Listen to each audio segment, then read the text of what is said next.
Hello, welcome to my channel. I'm Elspeth, the painting healer. Today I'm going to be working on the portrait of a brilliant actor of our time, Sarah Paulson. She's been in many films and TV series over the last decade especially. And what I really love about Sarah is that when she takes on a character, you really feel that she's inhabiting the energy of that person or that character. There's something very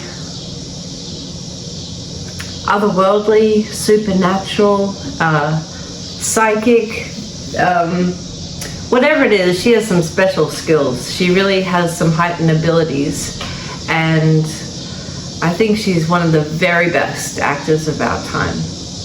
So please join me on the page and let's get started with this psychic watercolor portrait and see what she'd like to impart to us today.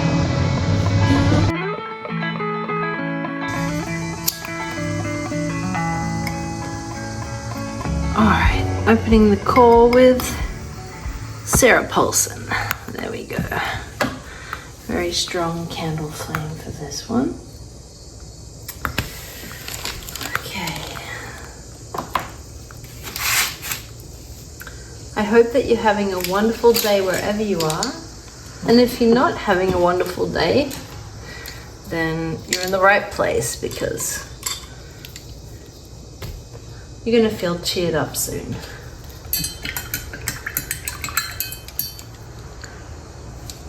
That's because Sarah Paulson is a master uplifter.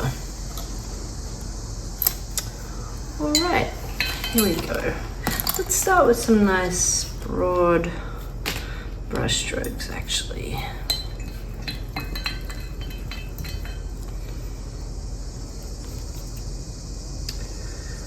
The first thing that I'm getting is a sigh of relief and the words, at last.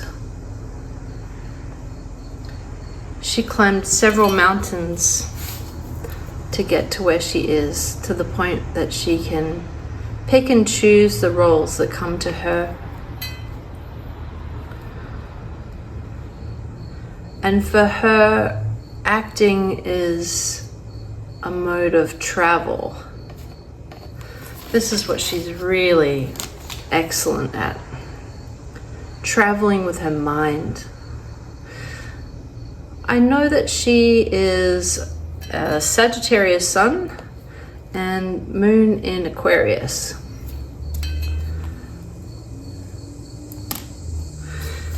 I think so. If it's not moon in Aquarius, it's Aquarius rising, but I think it's moon in Aquarius. So I think that that would explain her creative style and ability to have all tabs open at once when she's performing her craft. Okay, when I paint this part right here, I'm seeing her as a little girl, and I'm seeing straw. She's like kneeled over in a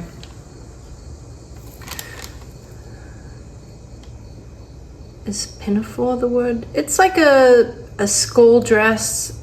It's like a cotton little dress, and it's checkered white and blue. And it's like she's kneeling to feed like hamsters or guinea pigs or rabbits, that kind of pet. She's feeding a pet, and there's straw. It's like bunches of straw, and she's feeding lettuce.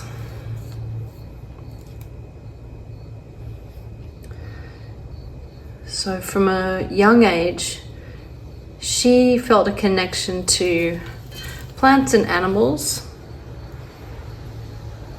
It was like a more primary connection than with humans.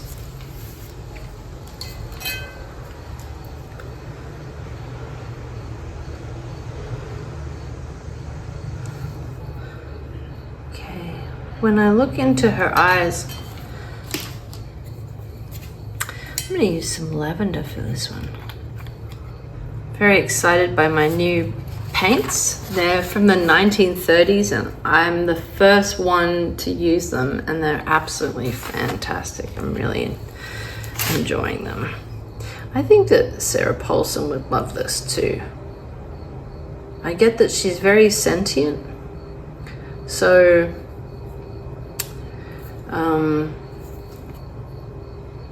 you know, is able to read, you know, get a lot of information just from touching something or being somewhere.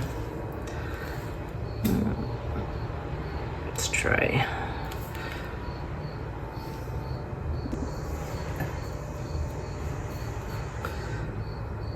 So when she's getting ready to play a character, for her, the hair and the makeup is, it really puts her right into character. The costume certainly, but she's able to visualize the world that she's in. But when she has like the wig on, it's like, boom, she's in that person. She fully inhabits the person that she's playing. Very busy mind.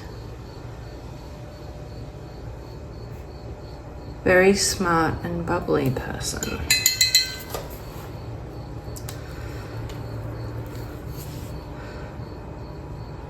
Alright, when I start on this eye, I see her partner, Holland. Holland has really brought a warmth into her life and a real sacredness. She felt transported like into another time, not just because she's old, sorry. Holland, to her, it felt like she could see right into Sarah, and she had a true appreciation for how amazing she is, and saw her like no one else has been able to see her, and brought to life a way that Sarah wanted to feel about herself. To feel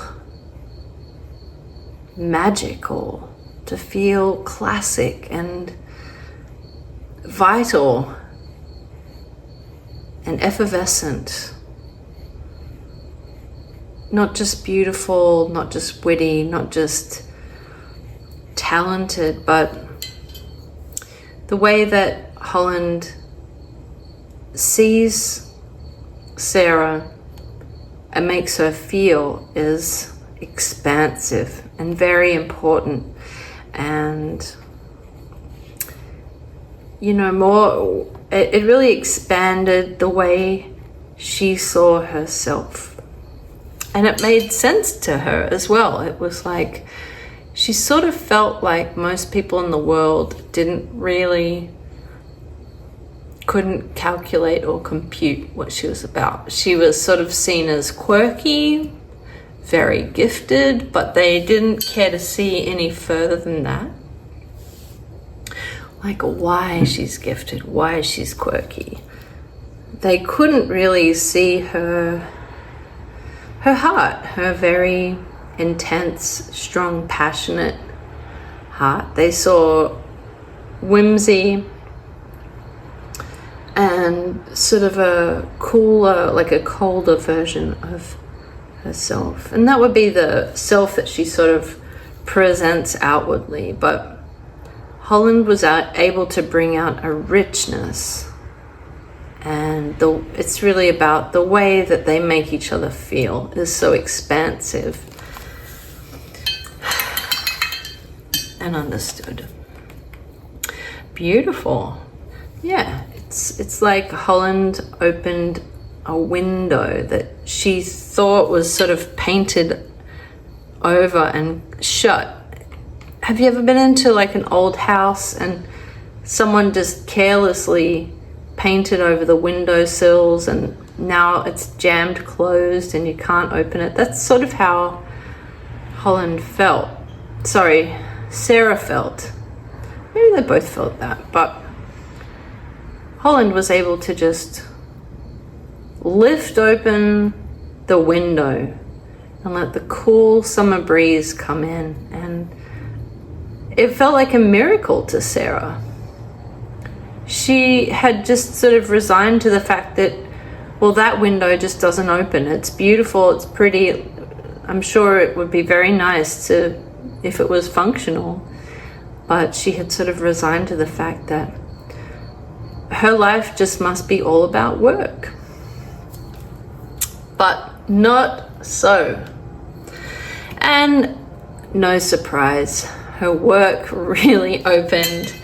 The window to her career opened when her heart opened to Holland. How gorgeous. I can feel their hands connected. I can feel their hands holding hands. And it feels like home. It feels like they've found a real home in each other, which also feels out of this world, which is a comforting feeling. Because in many ways, this world feels foreign to both of them. But together they've made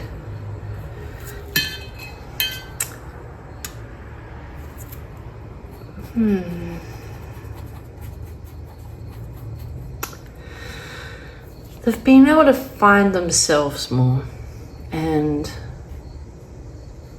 feel at home in the world together there.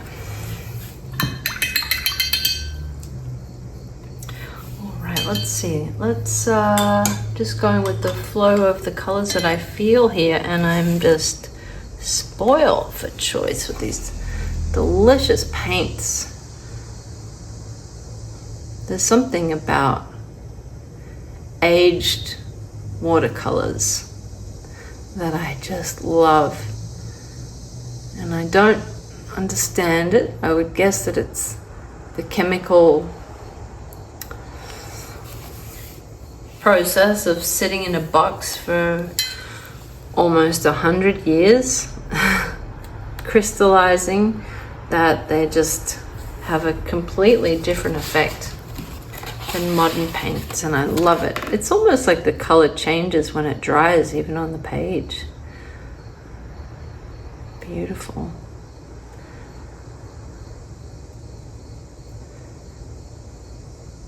Her eyes are so clear.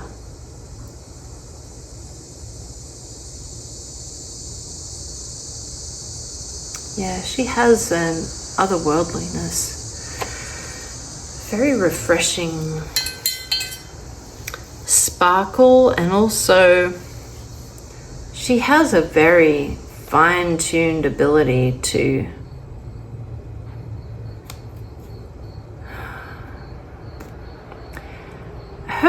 I think her compassion must be dialed in so high that that's why she's able to slide right into their energy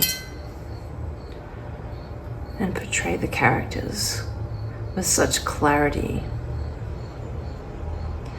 There have been a couple of times where she felt truly haunted by the characters she played. I'm thinking of Marsha. I think her name was Marsha in the OJ trial. Also, when she played the rendition of the real person, someone Tripp, I've forgotten what her name is. It was in the Monica Lewinsky dramatization. that character had to sort of permeate her real waking life. Like, she had to gain weight and wear fake nails. That was like a spiritual boot camp. She sort of, to embody this person and play her well, she had to have compassion, even though she was deeply unlikable to her as Sarah Paulson. And I think that was sort of key, because ultimately this woman didn't fully approve of herself, and that's why she sort of projected judgment onto other people. But Sarah had to really throw herself into the physicality of it, and it challenged her ego. You know, she prefers feeling fit and feeling the life force in her body, and it really keeps her feeling joyful. And when she had to deliberately sort of betray her body in a way in service of her art, that was very tough, very confronting. And she really felt so humbled by Holland's encouragement, especially because, you know, you want to look beautiful to your partner. You don't want to be unattractive on purpose.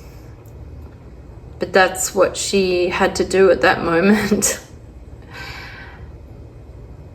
And she felt so much love and support from Holland, and that really broke through. It was very healing to all the times that she has tried to sort of change herself to become more attractive for a partner.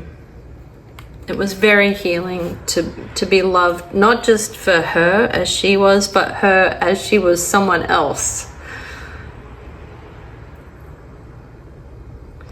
So in a way, that was a blessing, because it really fast-tracked the intimacy and the growth between them as a couple, really as soulmates. They are each other's keeper in a very profound way. And Sarah understands the weight of most probably being Holland's last lover on earth.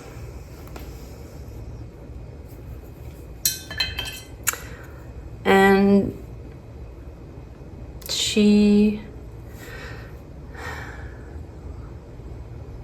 while she's not one for conventions, she sees their connection as the most sort of divine commitment.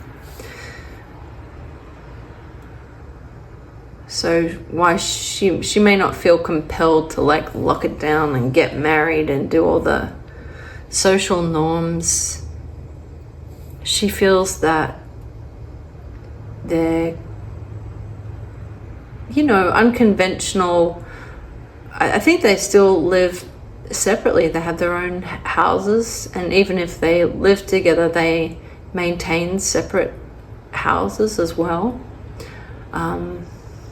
That this relationship and this arrangement feels sacred and fits her like a glove.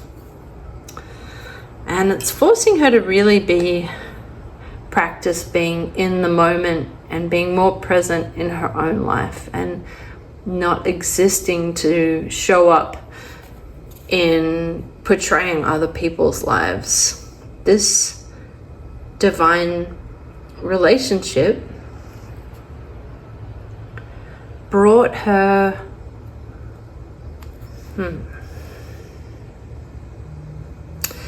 it focused her attention on her life her experience in the world as her. And I think that that was quite a new concept because she had been like a nomad, a little bit of a mental, emotional nomad, and didn't have to dwell too much in feathering her own nest. I think that COVID was also a huge gift in that regard. It drew her attention to maybe her home was more, oh, I didn't expect that to be that color. What color was that? This is what I meant. Her home was more function and fashion than it was homey and comfortable and like a retreat. She thought that it was a retreat enough, but COVID made it a place that reflected her more fully and wasn't just designed to entertain. I'm also feeling Amanda Pete's energy strongly, and their connection is very, very fulfilling.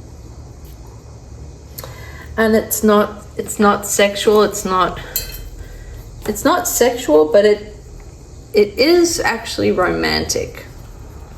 It's a very romantic, platonic friendship. And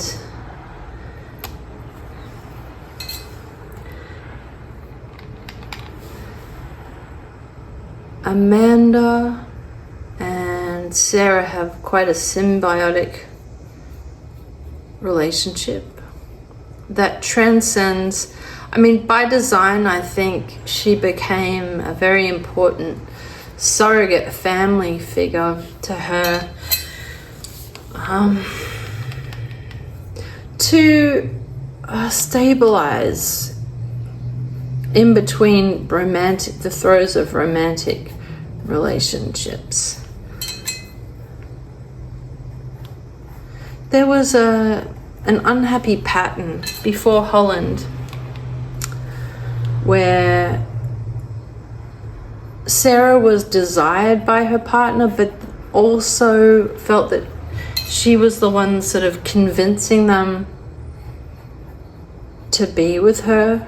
Like she found her partners so intriguing, and just in the way that she dives into a character that she's playing, would dive into this other person that she was falling in love with, and it wasn't matched.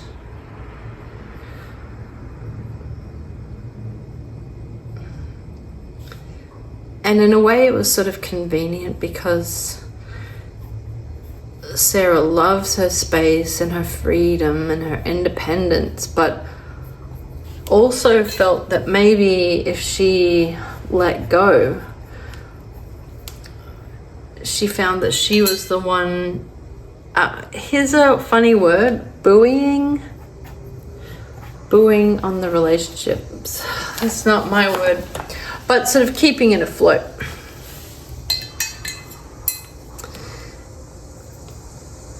She's not a normal girlfriend. She's not just companionship. She's not just someone to spend time with and someone to go on vacation with and be seen with and have dinners with.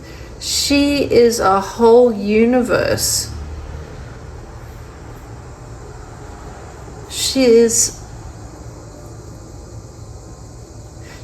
like a crystal ball, like basking in her energy is like looking into other worlds. She's like a looking glass.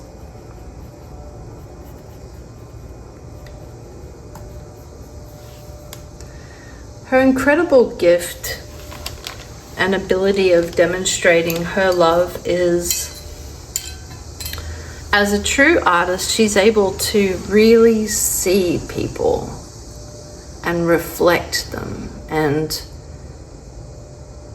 physically embody them to create a physical, energetic, emotional portrait of the person that she's playing.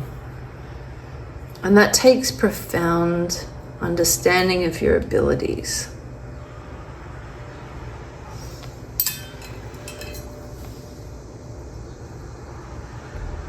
I think that she's very, she kind of slips under the radar.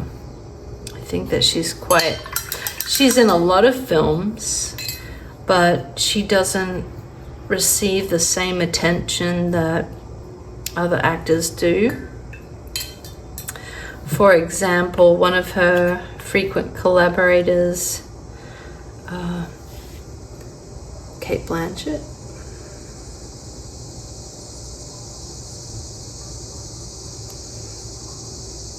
they're good friends. She loves Kate. But that's also an advantage, because Sarah has really gotten so comfortable in her own skin. I even heard her say once that she is the governor of her. She doesn't need to define herself or explain herself. She is the governor of her town. She's the governor of her. She's very self-possessed, self-contained, and that's the prerequisite of jumping into other people. It's like time travel and astro travel and quantum leaping. That ability is your passport is your connection with yourself, connection with your own heart and mind and higher guiding spirit, Yep, all tabs open all at once. It gives her this extraordinary ability to pivot and to be playful.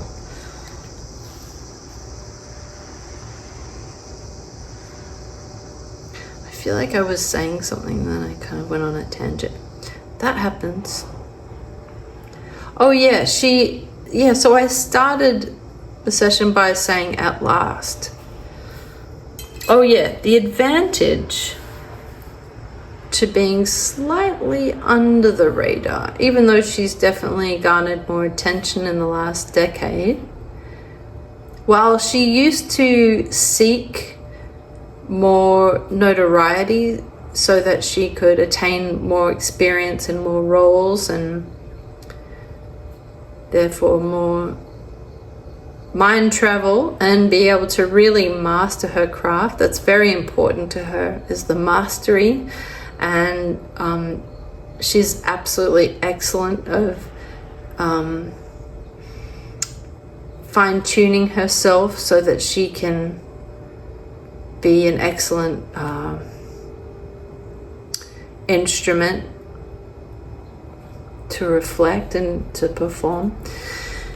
But there's actually an advantage to not being Kate Blanchett. And that is, it's almost like you're in witness protection sometimes. You can still live a life and have exciting roles where you're not tethered to beauty expectations, or you can really throw yourself into your art in a way that puts the ego to the side, and you have much more impact in moving the audiences, which is what her goal is, to make impactful, easily accessible art. So not being restricted to high art films. And for a moment, she was everywhere all at once on Netflix and, you know, in the cinema. She was really saturating the zone. All right. What is it that you would like to impart to everyone here? Final comments as I search for the perfect color over here. Is this violet or is it black? I don't think that it's black. I think that it is some kind of violet. Good. I'm going to go to town with this. I'm going to use this as like some definition. I'm so thrilled to have these new brushes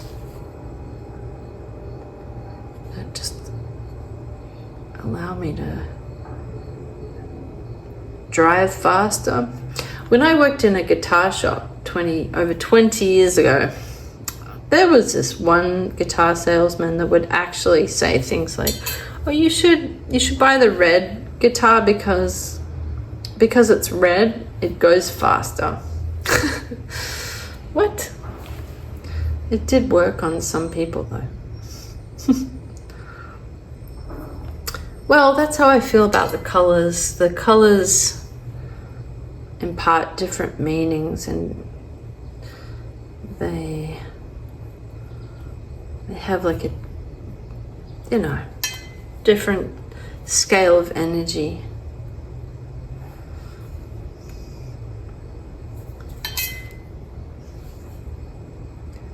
What is it that she would like to impart? I'm hearing keep the faith, everybody. That's what I'm hearing from her. Keep the faith. From what she's seen in her experience playing different characters, she's in touch with the ways, you know, the arcs that people go through in their lives and the struggle. And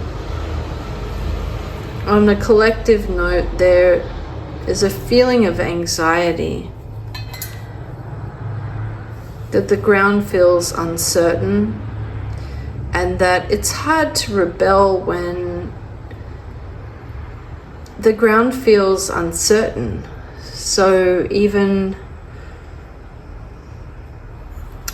wanting to sort of stand in your light and be like the lighthouse feels dicey some days. And she's saying just be the light when you can. Shine as bright as you can when you have the energy. Be like a lightning bug.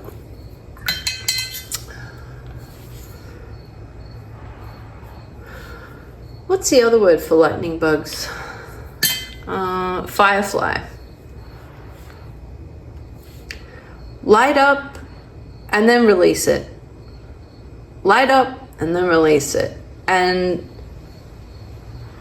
pretty soon you'll see that there's a whole field of people lighting up and releasing it, and you're not the only one. And it's a call. It's a call to your people. It's a call of compassion and love, and just light up. Be who you are. Be fully present whenever you have the energy, and then rest. But keep the faith, because no one has a hold on the power. No one has the future on lockdown.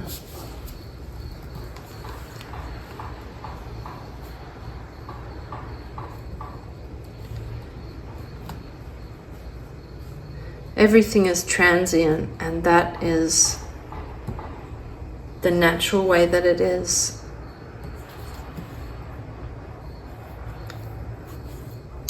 And if you're able to embrace the art of the pivot, then you will be more comfortable.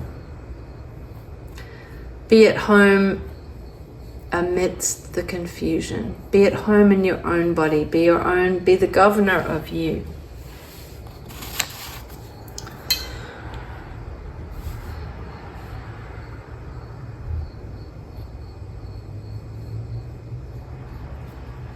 And throw your whole heart into your life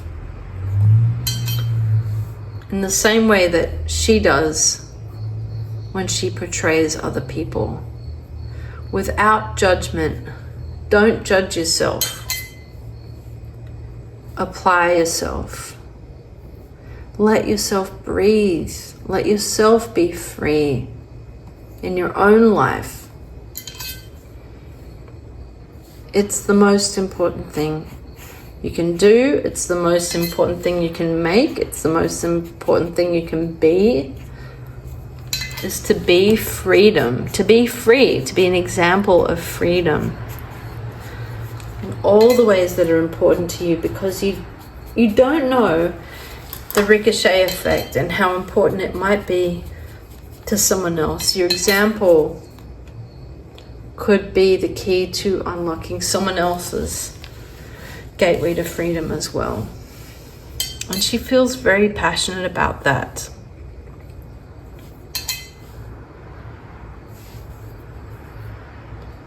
She's the spokesperson for personal freedom. And she looks quite relaxed about that. Doesn't she look focused and calm and at peace with herself? It's not like that every minute of the day.